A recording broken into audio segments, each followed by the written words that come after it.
Welcome back, everybody, to the Baltimore Orioles franchise here on MLB The Show 21. Today, we will be going through the All-Star break, and we will be simulating up to the trade deadline, playing a few games in the middle.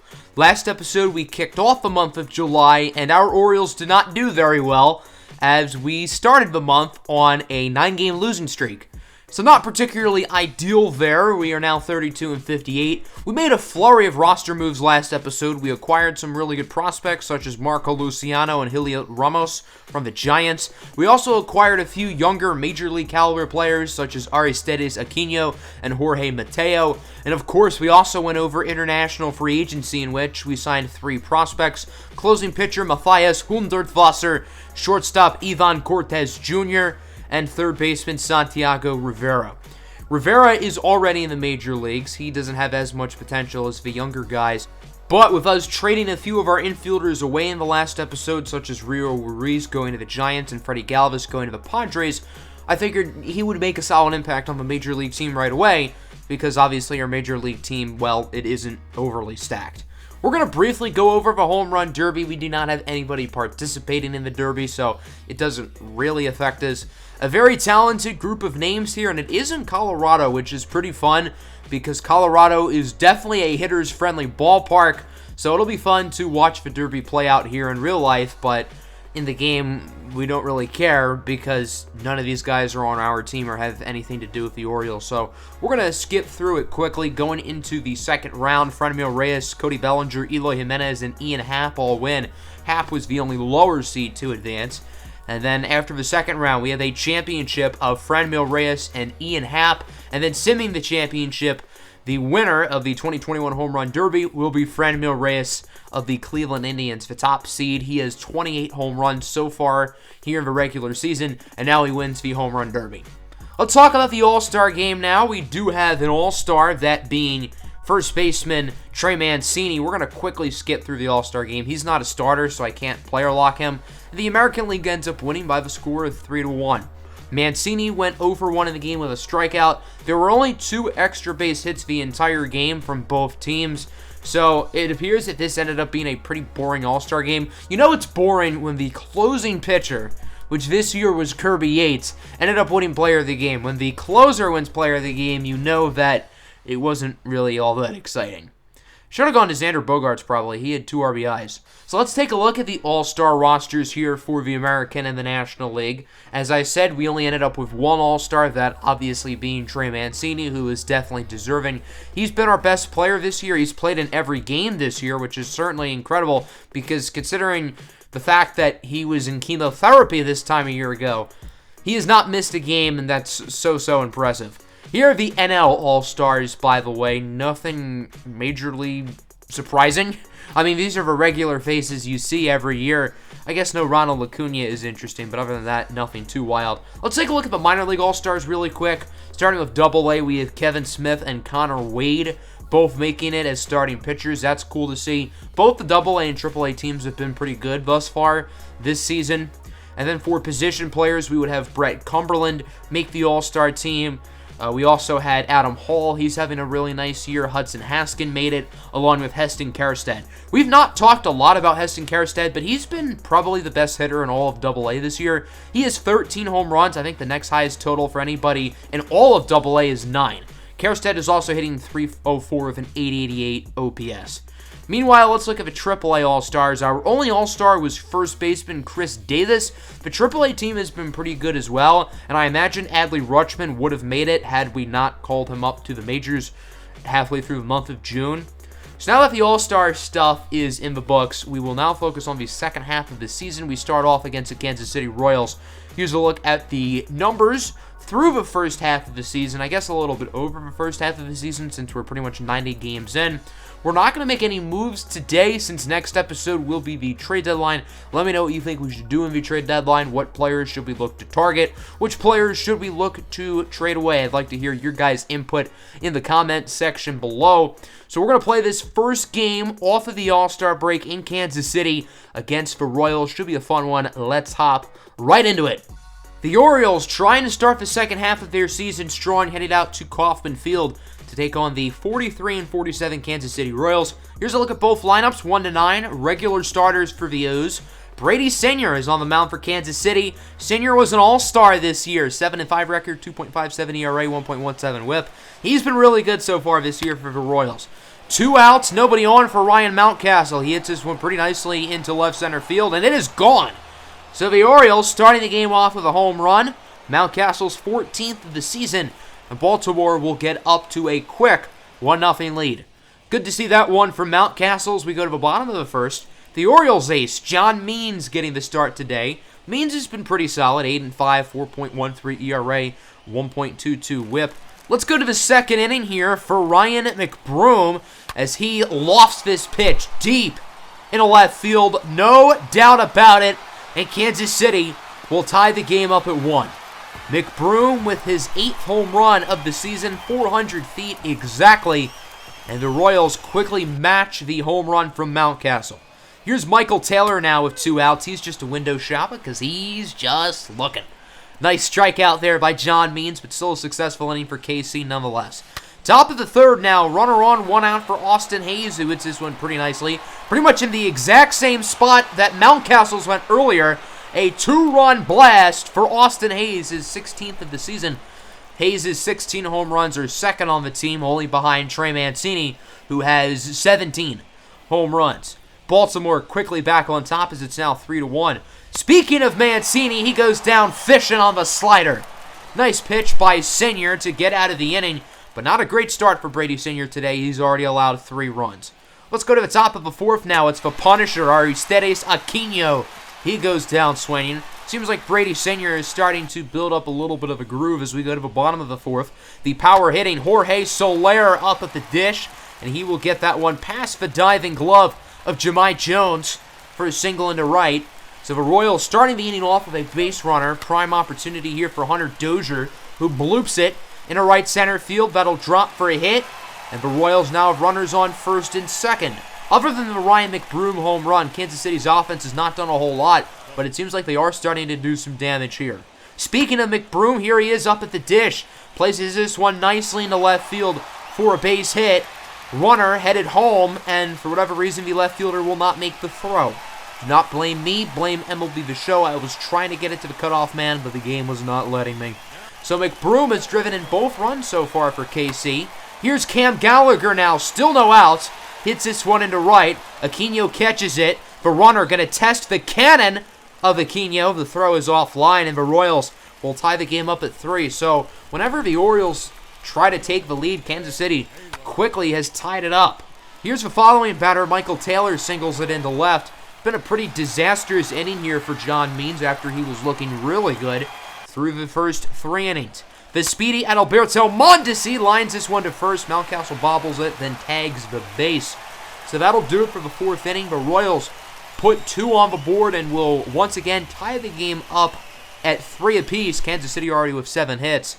They have hit for more contact today than Baltimore has. Top of the 5th inning now, Jahmai Jones gets this one into left. Really seems like both offenses are playing well, which is a little bit of a surprise considering both teams have their aces starting today, but it's the lineups that have been dominant. That'll bring up Austin Hayes, who rips a single into center. The runner headed home, nice throw, but it is not in time. That's Cedric Mullins who scored, not Jahmai Jones, because Mullins was able to reach base off of a fielder's choice. Let's stay here in the 5th inning. The following batter, Ryan Mountcastle, is up 2-1 pitch, and he hits this one high and pretty deep into right field. He already went yard once today, and he will not get that one over the fence, but it does bounce in front of a wall. Hayes going to try to score from first. The throw to the plate is not in time. An RBI double for Ryan Mountcastle, and it's now 5-3. The Orioles offense still playing really well today. They've driven in 5 runs. All 5 RBIs are by either Mountcastle or Hayes, which is pretty interesting. Bottom of the 5th inning now, it's going to be a double with 1 out for Kansas City. That's Whit Merrifield, who also was an all-star this year at the play.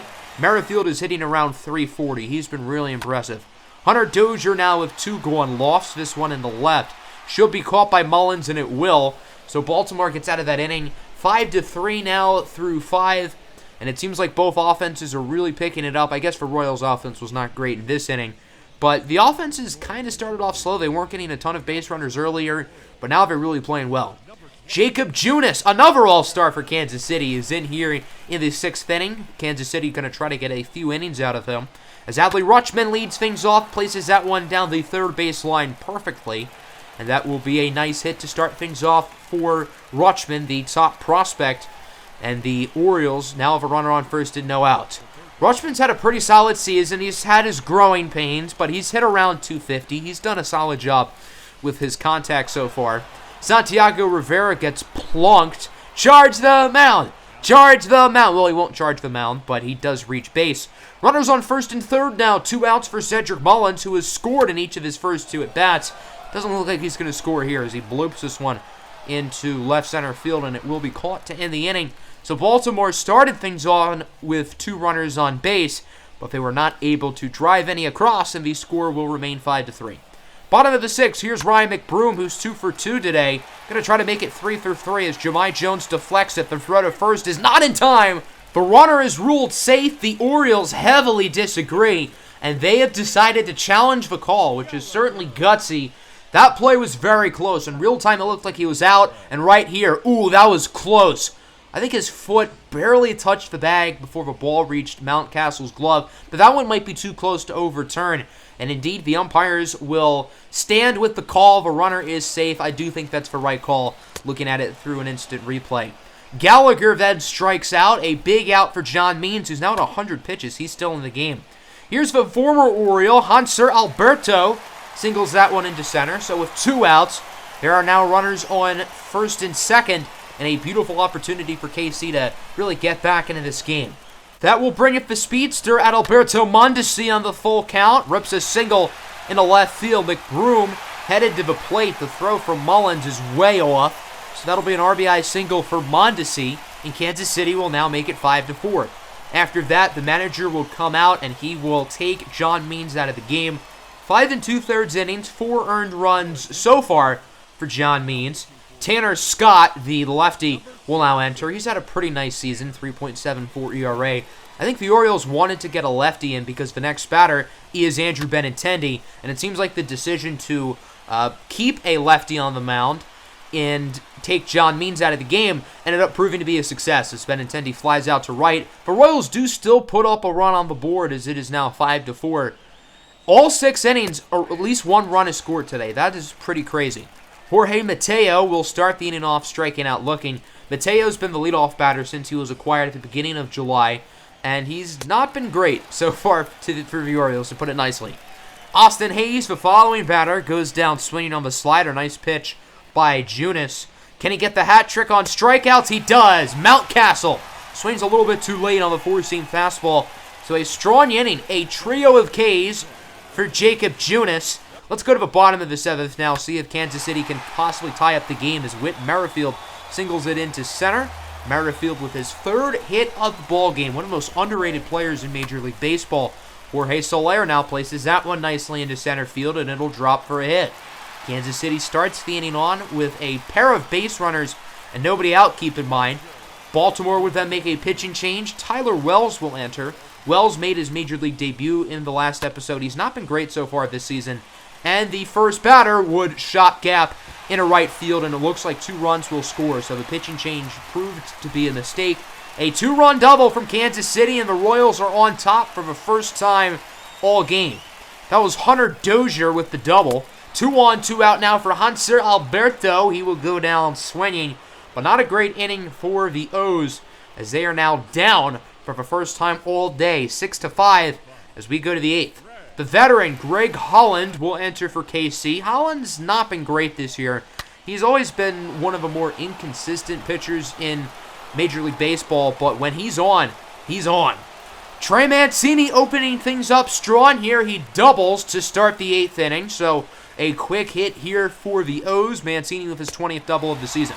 Mancini now on third for Rivera. He strikes out. That's a big one for Holland. Had Rivera put that one in play, Mancini probably would have scored. Here's Aquino now, the 3-2. Goes down on the inside fastball, slamming his bat in frustration. So Greg Holland gets out of the jam, and the score remains 5-6 as we go to the bottom of the 8th. Adalberto Mondesi swings and misses. Tyler Wells, as you can see, still in the game. He has the stamina to go a few innings. It's just a matter of if he can pitch at a high level. Jorge Soler goes down to the outside fastball. That'll end the 8th inning, the first inning all day in which neither team has scored a run. Let's go to the 9th inning now, where Josh Stallmont will come out for the save. In 21 save opportunities, he's been successful in 17 of them. ERA at 2.12. He's been really solid. Jahmai Jones on the 1-2 pitch checks his swing, and the umpire will say he went around. A big strikeout for Stallmont. That'll bring up Cedric Mullins now, who's had a pretty nice day. And his nice day will continue as that one goes into left field. It looks like it'll drop for extra bases. The speedy Mullins headed for second, and they will not get a relay throw. So Mullins is in scoring position with one out for Jorge Mateo. A big full count pitch. He goes down looking on the 102-mile-an-hour fastball. A big out for Stallmont. And now the Orioles are going to need a base hit to keep this game alive as it's Austin Hayes. Rips it into right center field, and it will drop. Hayes with an RBI double. The runner will score, and the Orioles have tied it up at 6. A miraculous hit from Austin Hayes, who's had one of his best games of the year. And this one just got real interesting. Mountcastle now crushes it into left. Does it have the distance? It does not.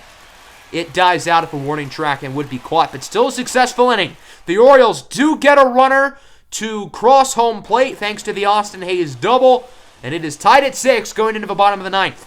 Harleen Garcia will enter. He was part of the trade that sent Marco Luciano and Helio Ramos to the Orioles last episode. What a barehanded throw at shortstop by Jorge Mateo for the first out of the inning. 2 gone now for Gallagher. The Royals are down to their final strike as he singles it into left. So Kansas City now has a base runner. That will keep the inning alive.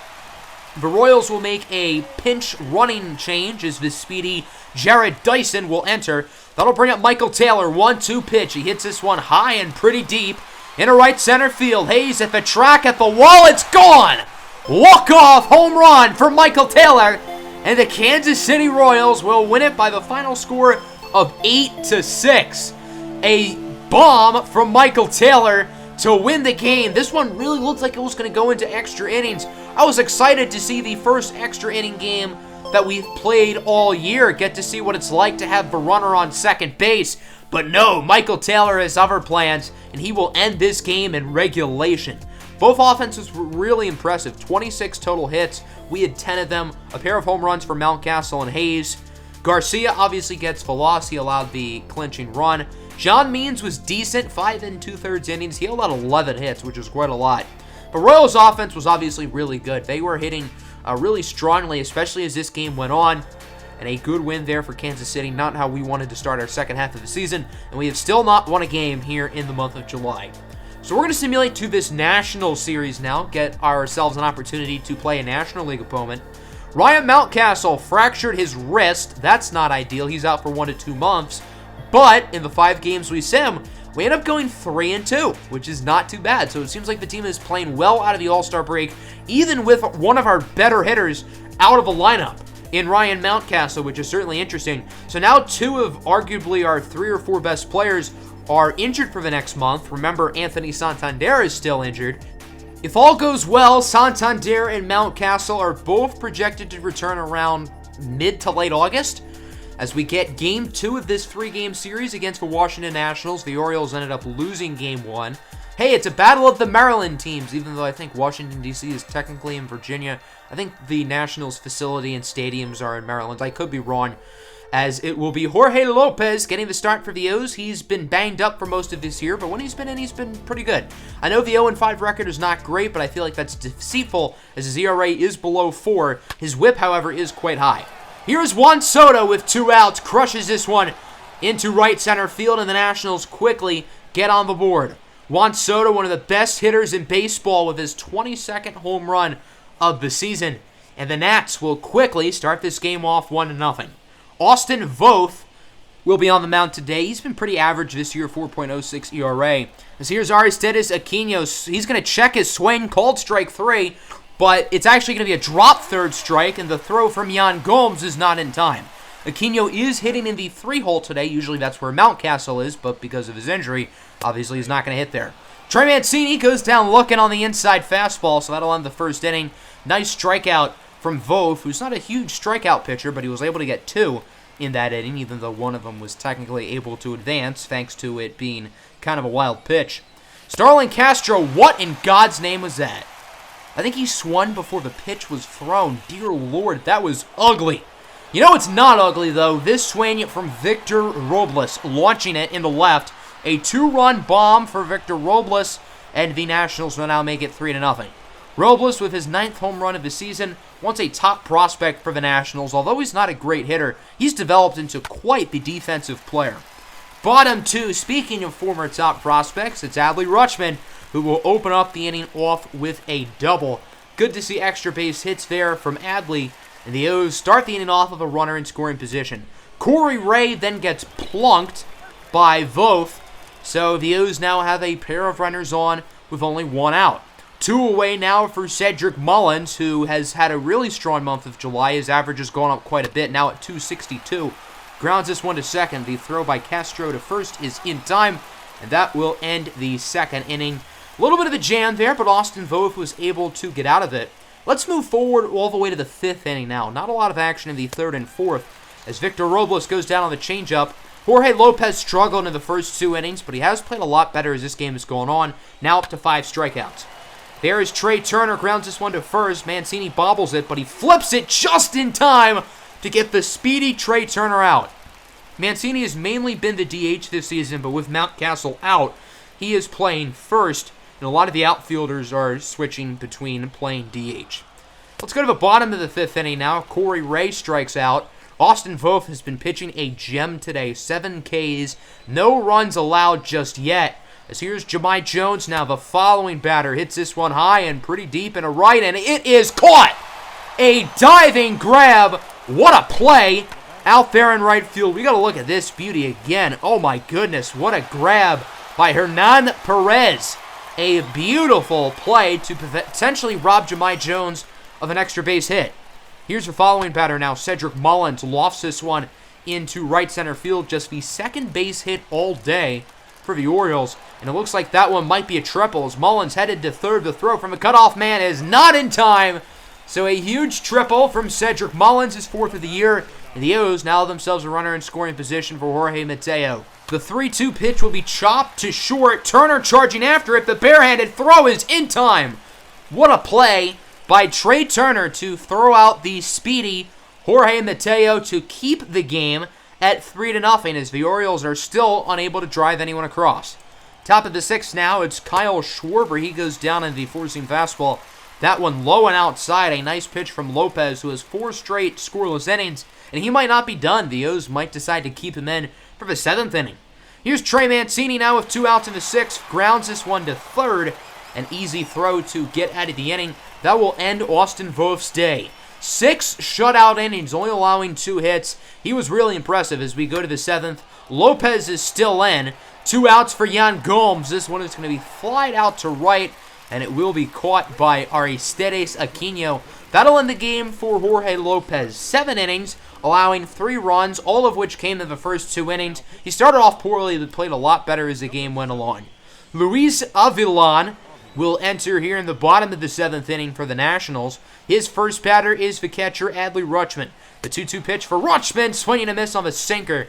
Awesome pitch from Avilan, and Rutschman never really had a chance at that one. 2 gone now for Corey Ray. The 2-2 count. This one is hit nicely in the left for a base hit. The 3rd hit today for the Orioles, but with 2 outs, will it be enough to get a runner across? Jahmai Jones now, the 3-2 pitch, swinging a miss on the changeup. Another strikeout there from Luis Avilan. He gets out of the 7th inning fairly easily, and the score remains 3-0. Has not changed since the 2nd inning. Let's go to the 8th now. Harleen Garcia will enter for the Orioles. He got the loss in the first game today, allowing the 2-run blast by the former National Michael Taylor. Now it's Victor Robles, who launches a nuke into left field. That one scrapes over the fence. Robles with his 10th home run of the season. 369 feet. Nice. Also, that's his 2nd home run of the game, so a very impressive power showing from Robles. There is Hernan Perez. He will strike out. A nice K for Harleen Garcia, who's trying to get some confidence back after allowing the home run. The inning will then come to a close as Luis Garcia goes down looking, but not before the Nationals extend their lead thanks to a solo shot from Robles. Daniel Hudson, the veteran, will now enter here in the bottom of the 8th inning for the Nats. His first batter is Cedric Mullins. Hudson kicks and deals on the 1-2 count, swinging a miss. Daniel Hudson placed that one perfectly right at the top corner of the zone, as that'll be the first out of the inning. Here's the following batter now, Jorge Mateo, the 2-2 pitch, and he swings and misses again on the 97-mile-an-hour four-seam fastball right in that top left corner of the strike zone. Juan Soto going to lead things off in the 9th inning, and he crushes this one over the right field scoreboard for a solo shot. Both Juan Soto and Victor Robles have 2 home runs each tonight. Soto with his 23rd of the season, and it is now 5-0. Harleen Garcia was the pitcher for that play. He would immediately be taken out right after. Dylan Tate will now enter the game for the O's, his 44th appearance of the season. 4.15 ERA, not bad, not great either. As Kyle Schwarber perfectly beats the shift, and I guess going for the shift ended up biting Baltimore in the rear end. That'll be a double for Schwarber, and the Nats now have a runner in scoring position with no outs, as Baltimore's chances of winning this game continue to decrease. Josh Bell going down fishing on the slider. He did not have a whole lot of bad strikeouts like that in the Pirates series, but he does here as a National. Yan Gomes now with 2 away. Weekly lofts this one, and it'll be caught by Adley Rutschman to end the inning. So the Nationals are only able to score 1, a solo home run by Soto. We go to the bottom of the 9th inning now for Kyle Finnegan as he enters the game for the Nats. Can the Orioles finally put a run on the board as Aquino lofts this one deep into straightaway center? It is gone. The shutout is no more, and Baltimore finally finds the scoreboard. Aristides Aquino with his 9th home run of the season. He's hit for pretty good power since he was acquired right at the beginning of the month from the Cincinnati Reds, and it is now 5-1. Trey Mancini draws a walk, and it seems like things are starting to get a little bit interesting. Adley Rutschman now the 2-2. He rips a single into center. So the first 3 runners have all reached base for Baltimore. 1 has scored, 2 are on. And it seems like Baltimore's really putting together a strong rally. Will it be enough? Brad Hand will now enter, going to try to get the save. 21 saves and 26 opportunities this season. As Corey Ray with 1 out. Weekly will hit this one into right. It drops for a hit. But Adley Rutschman thought the right fielder was going to catch it. So he gets thrown out at second. And now there are runners on the corners with 2 outs for Jahmai Jones. As this one is Weekly hit. Hand with an excellent play. The throw to first is in time, and that will do it. The Nationals are able to hold on by the final score of 5-1. The Orioles put on a little bit of pressure late, but it was not enough to get the victory. And Baltimore will fall to 35-63, which is tied for the worst record in the majors, along with the Pittsburgh Pirates. Unlike the Kansas City game, we really did not hit the ball well. Actually, neither team hit it well. The Nationals did put up 5 runs off of 4 homers, 2 by Robles, 2 by Soto, but they only had 7 hits. It's not like they really hit for strong contact throughout the middle of the game. Austin Voth got the win. He was really impressive. 6 shutout innings. Jorge Lopez gets the loss. I think he pitched pretty well. He did not allow a run in his final 5 innings, but the bullpen, particularly Harleen Garcia, did not do a great job. Not that it really mattered, considering we only scored 1 run. So that will conclude that game. We will now simulate to July 31st, one of the most important days on the baseball calendar, because of course it is the trade deadline. We would win 1 game in the following week, pushing our record down to 36-67, 31 games below 500. Next episode will be the trade deadline. I have a flurry of moves I'm considering and a lot of different ideas. Obviously, we're not going to be buyers. We're going to be sellers looking for prospects. But what types of prospects would you guys like to see? Next episode will obviously be the trade deadline. We will also cover all of August. And the following episode, we will cover all of September, quickly rounding out Season 1 as we approach the off-season. Hope you guys enjoyed. Make sure to hit the like button and subscribe if you're new to the channel. And as always, have a good one. I'm out. Peace.